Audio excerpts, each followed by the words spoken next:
Greetings everyone, hope you're all having a good week so far. So today we're going to be taking a look at the penultimate episode of Game of Thrones Season 1, Baelor. So, here we go.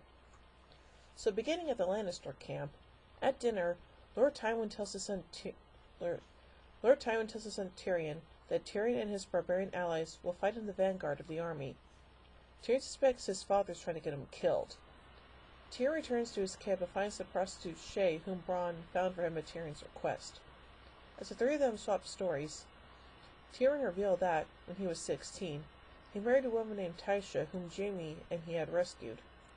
When his father Tywin learned of this, he made Jaime confess that Tysha was actually a hired prostitute. Tywin then made Tyrion watch as the Lannister guardsmen all had sex with her, each paying her 1 silver coin provided by Lord Tywin. Whoosh. Later, Tyrion is awakened by Bronn as the Stark force approaches. Tyrion leaves his tent dressed in armor and orders the hill tribes to combat, but he's trampled as they rush to war. By the time he regains consciousness, the battle had been played out. Lord Tywin reveals that the Stark host was only 20,000 men, leaving them to wonder where the other 18,000 went. Yes. Meanwhile, at the Twins, the Stark army arrives at the Twins, a fortified bridge stronghold controlled by the cranky Lord Walder Frey, who was nominally sworn to Catelyn's father, Hoster Tully. However, Lord Frey has sealed off the bridge and refuses to let the army cross, so Catelyn negotiates on her son Robb's behalf. After some hard bargaining, Frey agrees to allow the Stark army to cross through the Twins and to commit some of his troops to the conflict with the Lannisters. But, in return, he wants Robb and his sister Arya to marry 2 of his children, to which Robb reluctantly agrees. After crossing the river, Robb divides his forces, sending the aforementioned 2,000 men to distract Lord Tywin's army. Due to the false information Robb gave to the captured Lannister scout, Lord Tywin's force believes it is the whole Stark army. The remainder of Robb's men sneak up on Jaime Lannister's army, defeating them and capturing Jaime. Yay! When captured, Jaime challenges Robb to a one-on-one duel to settle the matter, which Robb declines. Why? Anyway, meanwhile, at the Wall, Lord Commander Mormont gives Jon Snow House of Mormont's ancestral Valyrian steel sword Longclaw, which was originally meant for his son Ser Jorah before Jorah's exile, as a reward for saving his life from the Undead Ranger. Jon is upset, however, when Sam tells him about Robb's war against the Lannisters, feeling that he should be there to help Robb. Nurse Aemon summons Jon and explains to him the reason why members of the Night's Watch do not marry. It will force them to choose between their duty to the Order or loyalty to their loved ones. Aemon knows this very well because he's actually Aemon Targaryen, the Mad King Aerys Targaryen's uncle and Daenerys' great-uncle, who dutifully and reluctantly stayed at the Wall while his family members were killed or exiled when the Targaryens were overthrown. Aemon advises Jon that he must choose either his duty to the Night's Watch or his family, but also warns that the consequences of his choice will haunt him for the rest of his life. Gee, think. Meanwhile, in Lazar, Khal Drogo, delirious from an infection caused by the chest wound inflicted by Mago, falls from his saddle, a sign of weakness among the Dothraki. Daenerys takes Drogo into her tent and sends for Mirri Maz Stewart to help him. However, Ser Jorah Mormont advises Daenerys that they should leave now because the Dothraki only respect the physically strong. He explains that, if Drogo dies, Kotho and the other Blood Riders will fight amongst themselves to be his successor. Whoever wins will kill her and her unborn child to prevent Drogo's son from growing up to be a rival. Daenerys refuses to abandon her husband, even when Mirri tells Daenerys that she cannot save him and instead advises giving Drogo a quick, clean death. In desperation, Daenerys encourages Mirri to use blood magic, despite Mirri's warning about the consequences of such a spell, that only death can pay for life. Mirri brings Drogo's horse into the tent, slits its throat, orders everyone to leave, and warns that none must enter during the spell. Kotho, shocked at what Daenerys has done, tries to stop the spell, but Mormont kills him to prevent interference.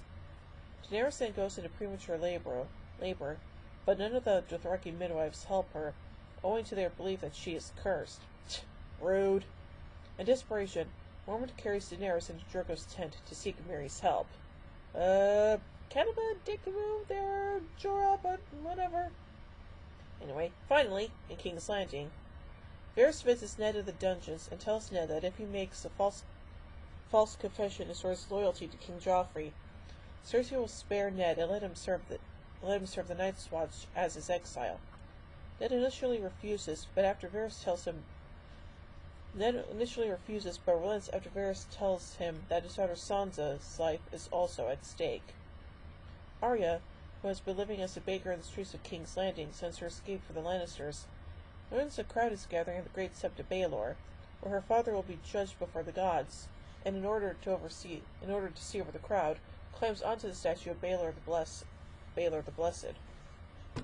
As he's dragged through the crowd, Ned notices Arya on the statue, and alerts the Night's Watch recruiter Euron to her location. With Sansa, Cersei, Joffrey, and the small council looking over him, Ned confesses to treason and swears fealty to Joffrey in front of the crowd. Satisfied, Sansa and Cersei ask Joffrey to spare Ned as Joffrey promised, but Joffrey breaks his promise and orders Ned to be executed. Asshole. As Sansa watches in horror, Cersei, Varys, and the small council attempt to intervene, and Arya tries to rescue Ned, only to be stopped by Euron, who prevents her from seeing her father's execution. When he sees that Arya has been rescued, Ned accepts his fate and is beheaded by Sir Ilyn Payne. Oh, man. That was just really sad. Anyway, let's look at some production notes of this story. The episode was written by the showrunners David Benioff and D.B. Weiss, based on the original book by George R. R. Martin. The title of the episode refers to the Great Sept of Baelor, the main religious building in King's Landing, where the episode's pivotal scene takes place. In the world created by George R. R. Martin, Baelor the First Targaryen was a king during a previous century, revered as a patron and supporter of the Faith of the Seven.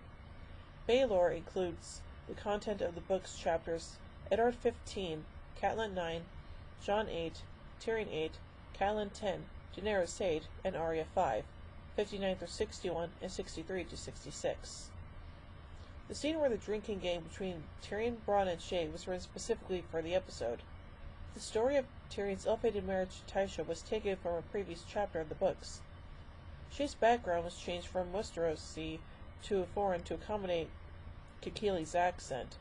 Other notable divergence from the books include the modification of the whole strategy of Robb Stark when dividing his forces, and a change to the Targaryen genealogy as explained by Maester Aemon. In the TV adaptation, the Mad King is described as the son rather than the grandson of Aegon V, thus eliminating Jaehaerys II from the succession of kings.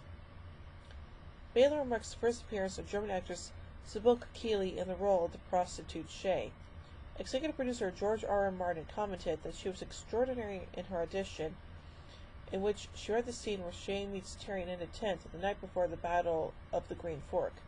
According to Martin, quote, "A lot of beautiful young women read for Shae, but there's another dimension to Shae as well. She's not as practiced and hardened at this as a more seasoned pro, but still a girl-next-door quality to her, a sense of vulnerability, playfulness, and yes, innocence.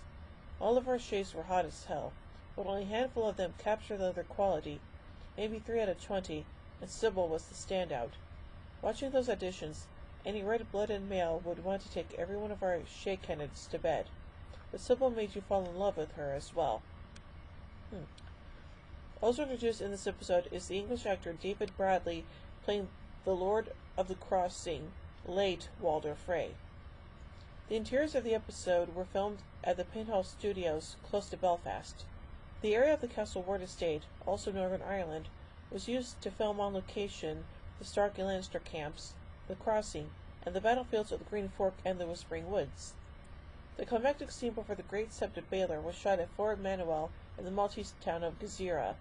The filming took place in the last week of October 2010. Years later, showrunner D.B. Weiss commented that the explicit style of the execution scene was selected in part to make it clear to the viewers that Eddard Stark, despite being the arguable protagonist of Season 1, was actually was dead, saying, quote, "It's that rule. If we don't see the body, then they're not really dead. Like when we cut Ned's head off, we didn't want a gory Monty Python geyser of blood, but we needed to see the blade enter his neck and cut out on the frame where the blade was mid-neck. We needed Ned's death to be totally unambiguous." And yep, it definitely was totally unambiguous. I'll give him that. So, overall, yeah, this episode is pretty dark, and yeah, but things are only going to get, well, darker, I guess, as the show progresses. So, overall, I give Baelor 4 Iron Thrones out of 5.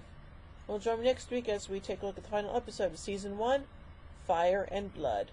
So until then, in the words of House Stark, winter is coming.